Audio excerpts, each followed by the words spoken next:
أعوذ بالله من الشيطان الرجيم. بسم الله الرحمن الرحيم. ولقد نادانا نوح فلنعم المجيبون ونجيناه وأهله من الكرب العظيم وجعلنا ذريته هم الباقين وتركنا عليه في الآخرين. سلام على نوح في العالمين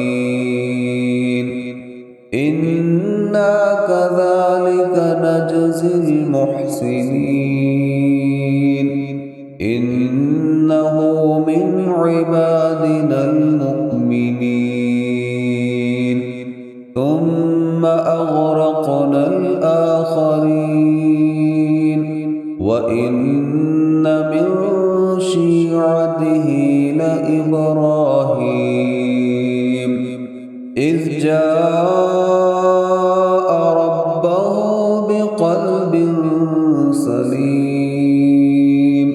إذ قال لأبيه وقومه ماذا تعبدون أئفكا آلهة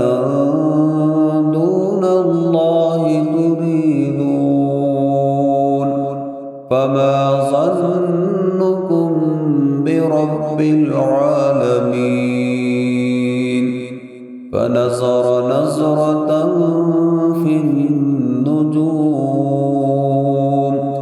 فقال إني سقيم فتولوا عنه مدبرين فراغ إلى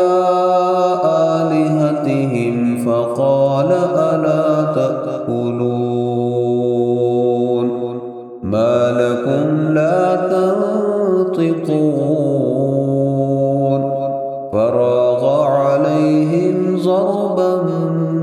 باليمين فأقبلوا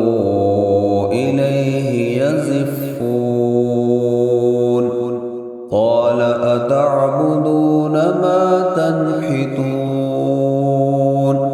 والله خلقكم وما تعملون قالوا ابنوا له بنيانا فألقوه في الجحيم فأرادوا به كيدا فجعلناهم الأسفلين وقال إني ذاهب إلى ربي سيهدين رب هب لي من الصالحين فبشرناه بغلام حليم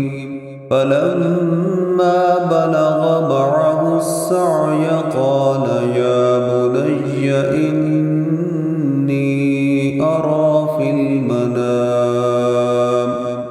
إني أرى في المنام أني أذبحك فانظر ماذا ترى قال يا أبت افعل ما تؤمر ستجدني إن شاء الله من الصابرين فلما أسلما وتله للجبين وناديناه أن يا إبراهيم قد صدقت الرؤيا إنا كذلك نجزي المحسنين إن هذا لهو البلاء المبين وفديناه وفديناه بذبح عظيم وتركنا عليه في الآخرين سلام على إبراهيم كذلك نجزي المحسنين إنه من عبادنا المؤمنين وبشرناه بإسحاق نبيا من الصالحين